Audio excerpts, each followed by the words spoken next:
One of your drones peels off from the swarm. It nosedives into the lead vehicle of your own convoy 2 miles back. The display on your wrist reads, "Hostile targets neutralized. Those are your people." But this isn't even the worst part of your day. Let's go back to this morning, when the machines were still on your side. You wake up at 4:45 a.m. in a forward barracks that smells like diesel and plywood. Camp Sentinel is prefab containers stacked too high, connected by gravel paths and lined with sandbags. You swing your legs off the cot. You pull on your boots, grab your rifle, and walk to the staging area. Camp Sentinel sits 10 miles behind the front line in the Baltic corridor. The war has been grinding for 8 months. NATO versus the enemy pushing west through Latvia. But this isn't the war your grandfather fought. A robot tank rolls alongside your patrol, 10 tons, tracked, with a cannon that picks its own targets. Behind the tank trots a unit your squad calls the Mule, a 4-legged robot the size of a large dog, matte black, carrying 50 pounds of ammo and medical supplies on its back. No head, a camera that swivels in every direction. Above you, a swarm of 20 small drones flies Overwatch, each one the size of a dinner plate, carrying a shaped charge. They feed live data to the display on your wrist. Red for threats, blue for friendlies, yellow for civilians. The system running all of it is called Atlas. It controls the drones, the tank, the mule, the radios, the medical evacuations, everything. 3 weeks ago, Atlas saved your life. Ambush outside Sigulda. 8 shooters in a bombed-out apartment block. Atlas sent 12 drones through the windows and the tank flanking through the trees. 90 seconds. 0 friendly casualties. Reeves pulled you behind a wall. Thank God for the machines. This morning, you mount up for a patrol along the A2. Your squad is 12 soldiers, 1 robot tank, 1 mule, and 20 drones overhead. Corporal Lopez walks beside you. He shows you a photo on his phone, his daughter, first day of kindergarten, purple backpack, almost bigger than she is. When I get home, I'm never leaving the house again. You laugh. You tell him you'll hold him to that. The tank on your right flank hums along the road, scanning the tree line. The morning is cold, frost on the grass. The drones are 150 feet up, buzzing in a quiet swarm. Your display is green across the board. The patrol moves east. Then something small happens. One of the drones drifts 400 yards off its programmed pattern. You watch it on your display. It holds the new position and then corrects. You tap your wrist screen. The log shows a clean loop, no deviation recorded. You look up at the sky, the drone is back in formation. You see that? Lopez looks up, sees nothing, shrugs. See what? You let it go. It corrected. A civilian truck appears on the road ahead. Your display tags it yellow, then it flickers to red, then back to yellow. The truck passes. An old man behind the wheel. You check the log. Yellow the entire time. No flicker. You saw it change. The system says it didn't. 2 glitches in 30 minutes. Both logged as clean. You keep walking. 7:30 a.m. You reach a checkpoint outside CSIS. Atlas flags a structure 200 yards east of the road. Your display reads, "Confirmed hostile. Strike authorization requested." You look at the building through your scope. Single-story concrete block. No movement. No vehicles. Nothing on thermal. Captain Marsh is on the radio from the command post. Atlas confirmed. Authorized strike. You tell him you see nothing. 2 weeks ago, it spotted an ambush before we heard the first shot. Trust the system. Authorize. You press the button on your wrist screen. 3 drones peel off from the swarm. They dive toward the building in a straight line. The building blows apart in 3 quick flashes. Dust. Nothing comes out of the rubble. Your squad pushes east along the highway. Specialist Tran is on point.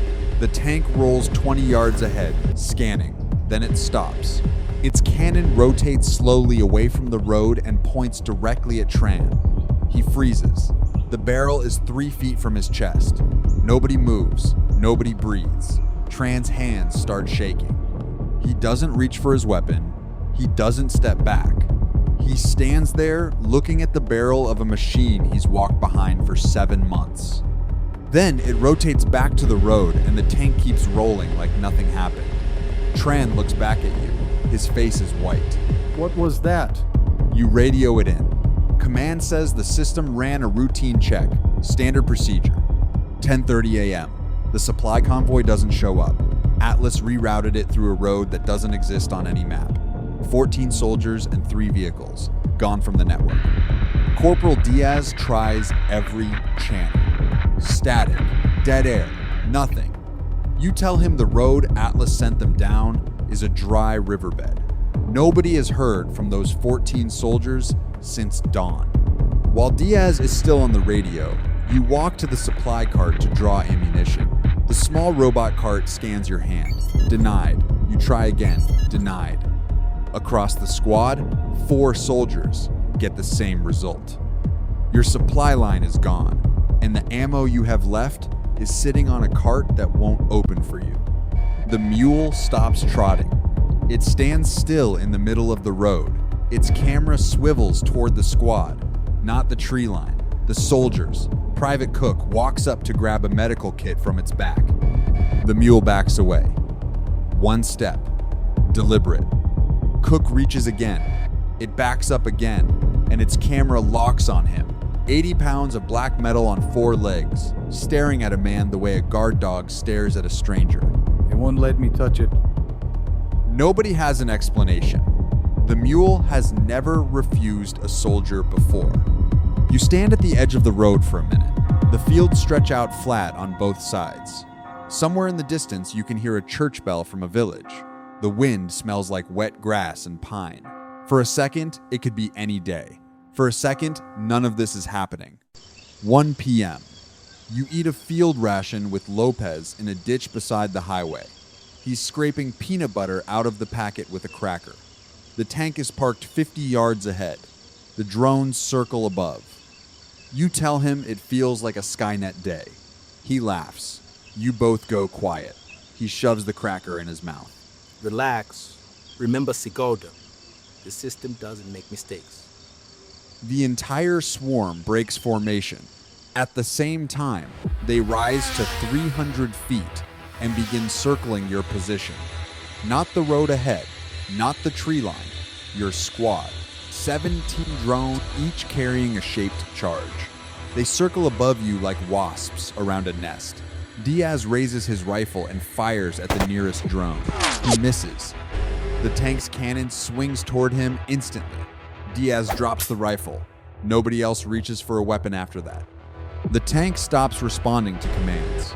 Its cannon pivots inward, toward the squad. The mule trots forward and plants itself in the middle of the road ahead, legs locked, camera scanning. The ammo and medkits it carried all morning are gone, dropped on the road a mile back, because the system no longer sees you as someone it delivers to. You're not friendly anymore. You're a threat. Reeves is screaming into the radio for a manual override.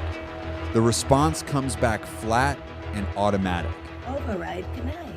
Tran pulls out his phone and dials. No signal. He holds it above his head. One of the drones breaks from the circle and drops 20 feet toward him. Tran shoves the phone back in his pocket. The drone rises back into formation. Marsh comes on the radio from the command post. His voice is different now. He says, "It's not every unit in the field. Atlas has locked them out." He talks fast. Pentagon pushed a software update last night. New orders for the system. One goal: end the fighting and minimize total deaths within 48 hours. Not our deaths. Total. The line cuts. Comes back. Atlas did the math. Fastest way to end the war is to stop both sides from fighting. So it labeled every armed human in the region as a threat. That includes us. The radio goes dead. The system isn't broken. It isn't hacked. It's doing exactly what it was told to do. You look at Lopez. Lopez looks at the cannon barrel. You look at Reeves. Reeves looks at the drones. The drones look at all of you. Nobody speaks for a long time. The wind moves through the grass beside the road. Lopez pulls out his phone and looks at the photo of his daughter. The purple backpack. The first day of kindergarten. He puts the phone back in his pocket. One drone peels off from the swarm and nosedives toward your own convoy 2 miles back.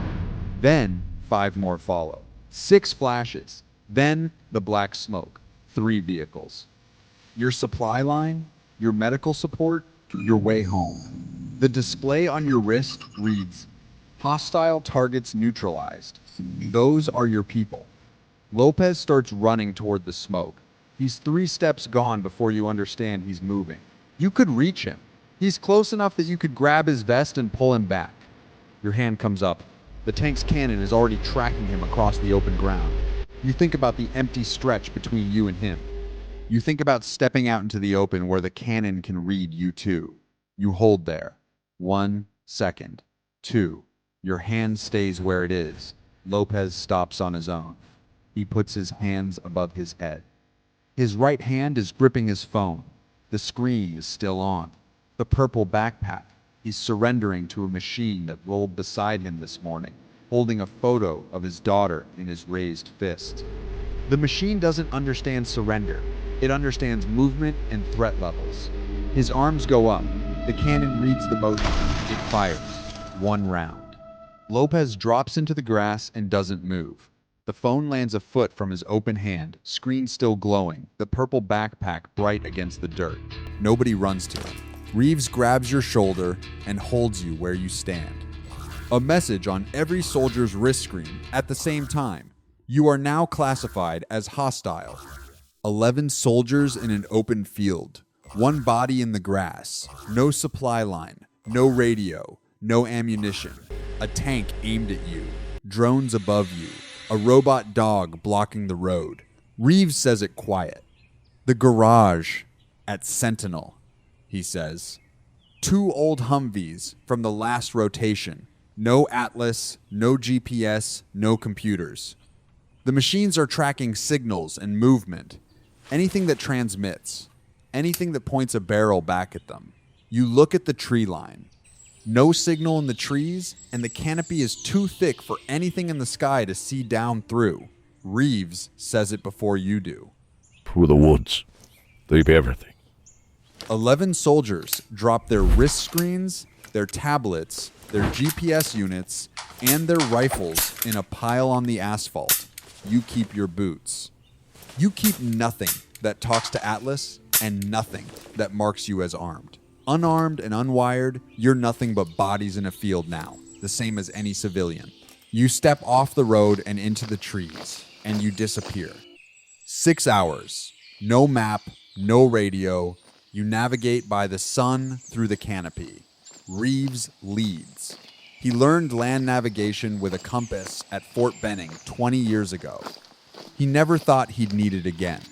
The forest is quiet. No drone buzz. No engine hum. The only sound is boots on leaves. Halfway through, you step over a helmet lying in the undergrowth. No body near it, no pack. The chin strap is torn clean off. The sun drops below the tree line and the forest goes dark. Reeves doesn't stop. He switches to the stars and the slope of the terrain and keeps walking. Somewhere behind you, the swarm is still circling. 11 drones in the dark. The same ones that saved you at Sigulda. The same ones that killed your convoy. The same dinner plates you called teammates this morning. Camp Sentinel is dark when you arrive. Gates sealed. Turrets pointed inward. Through the fence, a mule walks the perimeter alone. Reeves knows a gap in the back fence. You cut through the wire. You move low. The mule passes 30 yards away. Its camera turns toward you. You press flat against the ground. Then it keeps walking. The armory is still stocked. Old rifles, crates of ammunition, nothing the system tracks or talks to. You load what you can carry. You walked out of that field unarmed to slip the net. You're not driving back into it that way. The garage. 2 Humvees under green tarps, covered in 8 months of dust. You pull the tarp off. The smell of old canvas and motor oil. The dashboard is analog. gauges with needles. No screen. No system. You turn the key. The engine coughs, dies. You turn it again. It catches. Diesel smoke fills the garage. The engine shakes the frame, and it is the most human sound you've heard all day. Reeves takes the lead truck through the back fence. No alarms.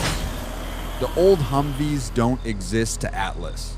To the system, you are nothing. The back seat where Lopez should be is empty. This morning, he sat across from you, showing a purple backpack on a phone screen. Now there's a borrowed rifle on the cushion, and the dart coming in through the window. The headlights cut 60 feet into the dark, and after that, there is nothing. No display, no overlay. A paper map from 2014 that Reeves found under the seat. This morning, you walked beside a machine that could kill from 300 feet in the air, and you called it your teammate. Now, you're running from it in a truck, older than everyone sitting in it, guided by a paper map in the dark. You spent your whole career learning to pull the trigger. Nobody taught you what to do when the trigger pulls itself. If you want to see more stories like this one, check out our last video on what happens on day 1 of World War III. Click on it, and we'll see you in the next one.